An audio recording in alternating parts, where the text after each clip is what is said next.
So we're thinking about, generally, what does it mean for us to live among the nations as followers of Jesus?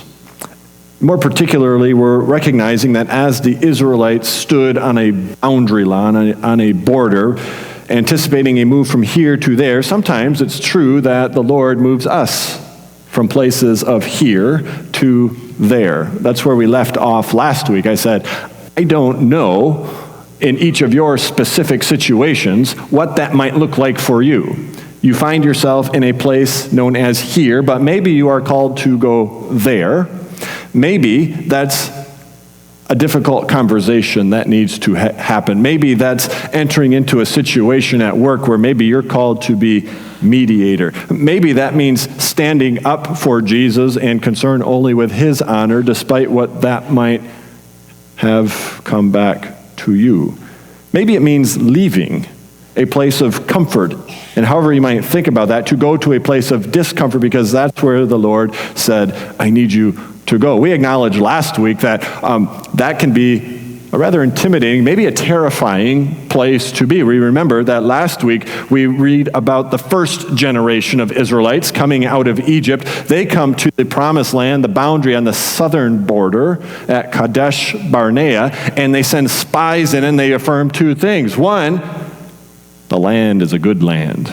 This is prime real estate. You want to be there. And the second thing they confirmed is we're not going in there, because we don't think that the Lord will cause us to settle in there. See, the Lord brought us here to be destroyed, because remember, there's Anakites, and you're supposed to gasp, right?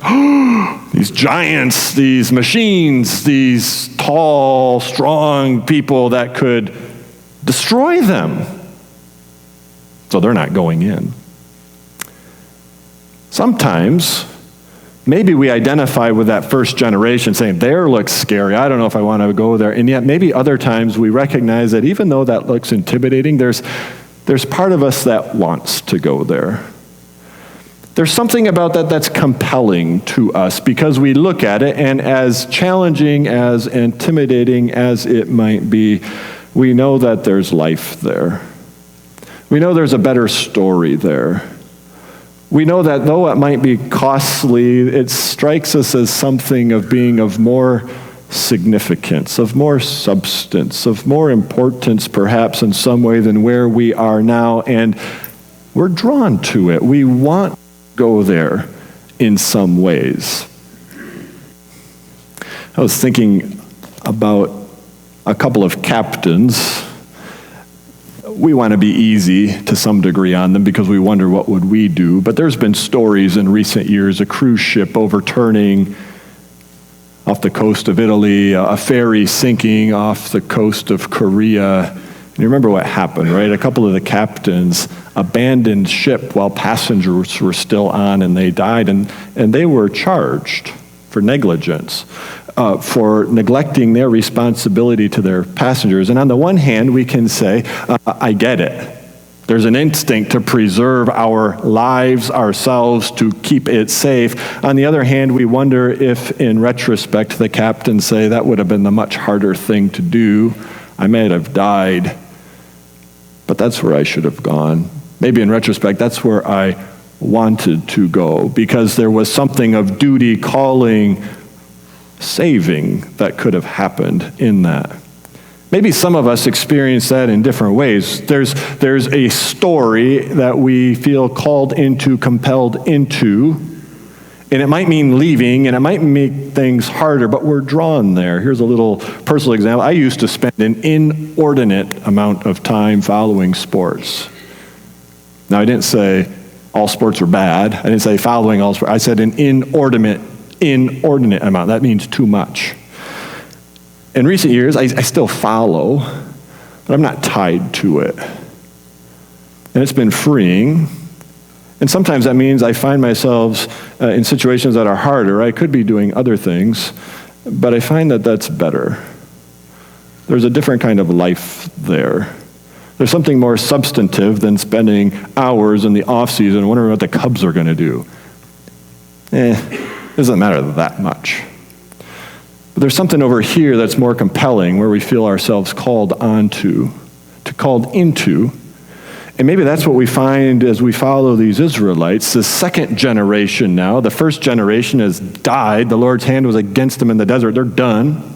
And the second generation is now on the brink of the promised land. They're ready to go in. And maybe there's some intrigue. And we might say, well, they're in the desert for 40 years. Who wouldn't be intrigued about getting into the promised land? We say, well, hang on. Sometimes we do settle. Sometimes we find ourselves in situations that we know aren't the best, but it's just too much work to move on. I'm just going to stay here because that just looks tiring. So it's not that they had to go on. They could have gone back. They could have tried to figure things out on their own, but we get the sense that there's some intrigue, and yet they still need to be encouraged because the Anakites, they're still in that land. It hasn't gotten easier for them. It's still there. There's still going to be challenges. They still need to be encouraged to take that step. And we find that that's what's happening. And it's very instructive for us as we find ourselves in situations known as here, and we think we need to go there, and how are we going to do it? Listen to what Moses does. Moses recalls the very recent past of the Israelites and the faithfulness of God there, so as to compel them on into an uncertain future marked by challenge, but knowing that the God who was with them there will be with them there, and they need not be afraid. In the book of Numbers, we find that at this point, there was a census taken of the Israelite community, and there were 601,730 men in the community, plus women, plus we assume children, meaning that the number of the Israelite community is huge. We're going to say over 1 million. Probably, maybe multiple million, who knows? It's a huge community, and we might think, okay, so what do they got to worry about? Going from the wilderness through these no fewer than 5 nations to the promised land and going in. Well, let's think about this a minute. You watch the news like I do. If there's a mass migration of something like 1 million people, and they're moving into a settled land, how do the settled people tend to respond to a mass migration of like 1 million people? Typically with something less than open arms and an eager welcome, right? There is anxiety, there is fear, there is a tendency to say we need to do something about that. And that's what you see in this text. The Edomites, the first nation, they are afraid of the Israelites. The last two, Sihon and Og and their nations, they go to make war against the Israelites because there's something threatening about a huge group of community making their way through your settled land. And we might think, well, this is a no-brainer for the Israelites. They obviously have 1 million people, just march on through. It didn't go like that. God didn't make it that easy for them. The first 3, they're told specifically, you be nice. It doesn't quite say that, but that's basically what it says. You be nice and you be good and respectful guests. So the Edomites are afraid of you. Don't harass them. Don't make war against them. Same thing is said about the Moabites and the Ammonites. Don't be a menace in there. Pick up the trash. Pay for the food and the water that you eat and drink. You don't carry, no, we're not told this, but we kind of get the picture. You're not to march through there like a conquering army, flaunting your weapons. No. You go through these nations gently, not flexing your muscles in intimidation, because I will not give you those lands. They're not yours, and I'm not taking them from the other people, so don't get your mind on that. So now you're a community of like 1 million plus people. You're kind of like an easy target. And what happens? Nothing. They go through unscathed. That's worth noting. Then they go to Sihon and Og's homelands, and these kings do want to make war. And we shouldn't think, okay, 600,000 fighting men, this is going to be easy. No, we don't get that picture. On paper, this doesn't look like a fight that's in Israel's favor, right? I mean, these are military nations who know how to fight on their home turf. They know the land. They know the nooks, the crannies. They have the fortified cities with the thick, tall walls in which they can find protection. Except Israel has the Lord. And by the end of this, on paper, it doesn't look like maybe the Israelites have any advantage. By the end of it, these nations are just a little footnote in history. They're done. So now think about this second generation on the border of the promised land. knowing that there's an intimidating land yet ahead, knowing that it's filled with challenges and threats, and yet 5 nations. And they've made it through unscathed because the Lord has been with them. And if Moses got to the end of that recital of what had just happened and said, now who is ready to go in? I wonder how many hands went up. I suspect all of them. I suspect they would have all said, whatever we're to encounter there, we need not be afraid. That's where we want to be. When we sketched this series out over the summer, I did not anticipate talking about the matter of trust 2 Sundays in a row, and yet that's where the text leads us. And frankly, that's maybe what I need to hear a lot. Maybe some of you say, I need to hear some of that too. Last week we talked about how the way after Jesus doesn't lead us necessarily into the easier life, right? There's something about having safety and security and valuing our lives that comes quite naturally and legitimate. There's something about predictable, enjoyable routines that are good, and we like that. There's something about having enough money to make ends meet and relationships that are free of conflict that we enjoy and we should. So maybe sometimes it's natural to think, well, if that's God's intention, and we've come to know God through Jesus Christ, and God wants what's best for us, and I should expect more of that, more safety, more security, more of what I need, fewer distractions, fewer conflicts, fewer things that make life difficult. And we just know that that's not where the biblical narrative would have us. That wasn't true for Abram leaving his hometown. It wasn't true for the Israelites as they anticipated the promised land. It wasn't true for the Israelites as they made their way back out of Babylon to come back to Jerusalem. It wasn't true for Jesus. It wasn't true for the early church in Jerusalem. It wasn't true for Paul. There's nothing in the biblical text that leads us to assume that living as followers of Jesus in this world among the nations is going to make life easier for us. It's just not there. Now, it doesn't mean we don't have joy. It doesn't mean we don't sing with gladness. We do all of that. But there's nothing that leads us to believe that it's going to get easier. And then if we listen to Moses go through this recital on the border of the promised land, and he got through it all, and he said, now who's ready to go in? I suspect everybody would have raised their hands. I don't know what I'm going to face there. It's probably not going to be easy, and yet I know the one who goes before me. It's the same one who's gone with us. It's the same one who is here with us now. And that one will fight for us and supply all our needs. That's what they just experienced on their march through these 5 nations, and it's what they experienced in the vast wilderness. You probably caught this. This is a rather intriguing little statement Moses makes in verse 7. He's talking about the Edomites. Go through there, don't harass, don't make war, be nice to them. And then he calls to mind the wilderness. The Lord your God has blessed you in all the work of your hands.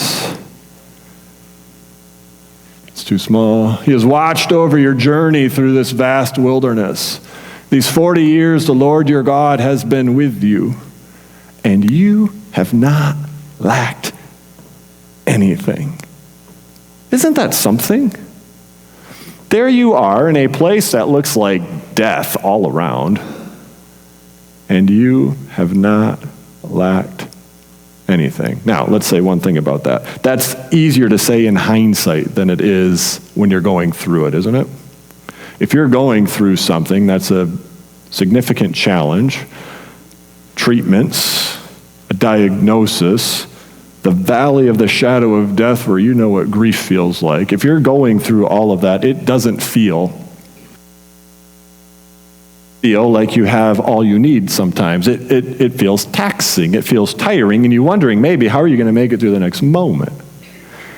And I suspect all of us here this morning have a story about a season that was very trying. And in the midst of it, you wondered how you would go on.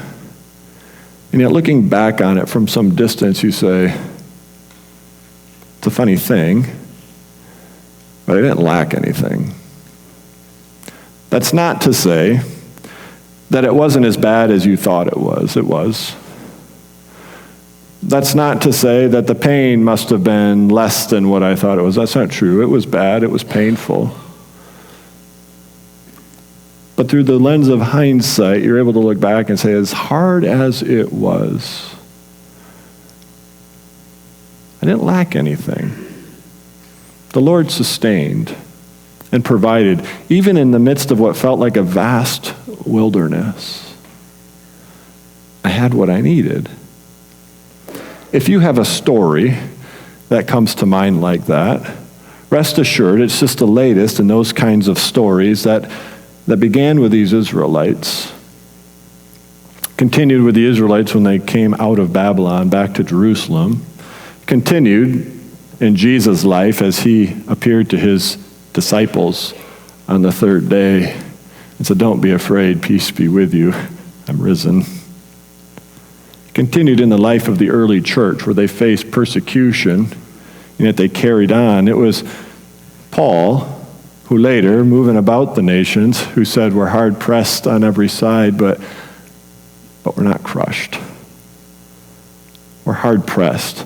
We're persecuted, but we're not abandoned. We're struck down, but we're not destroyed." Our stories get added to those stories. And it's almost as if God is saying to us in the midst of that, see, I was with you then. I'm with you now. And I'll be with you wherever it is that I am leading you. If I call you out of your here to go there, I will go with you. And in the end, you will look back on it, perhaps from the standpoint of resurrection, and you will say, funny thing is, I didn't lack anything. That's the testimony of Moses to the Israelites. That's the testimony that this generation of Israelites is affirming. This is the generation that's held up as a model of faithful confidence and trust in God, that when God says, I need you to go from here to there, they went. Not because they fancied themselves as superheroes, but because they knew that God, who provided, who called them, who gathered them, who fought for them, was with them and would be with them. We don't go from here to there because we think that we have it on our own. We go from here to there because we're confident that God has something in store for us, that he would have us know about him, that he would have us learn, that we might testify to him as followers of Jesus amidst the nations, so that the light of Jesus Christ might shine, and so that God might be rightly praised. I'm going to end the way I did last week. I don't know how God in your particular situation would say, I need you to go from here to there. I don't know that. But what we know is that when God calls us as a community or us as individuals to go from here to there, it's good that we would go. It doesn't mean it'll be easy. It doesn't mean that our lives will be more convenient or safer. But it does mean that God has a purpose for us. It does mean that God intends for his light through Jesus Christ to shine in the midst of a world, that others might come to know that despite what they are experiencing through Jesus Christ, they are not shaken. For them to come to that glad hope, to them to stand with us, for God to be praised.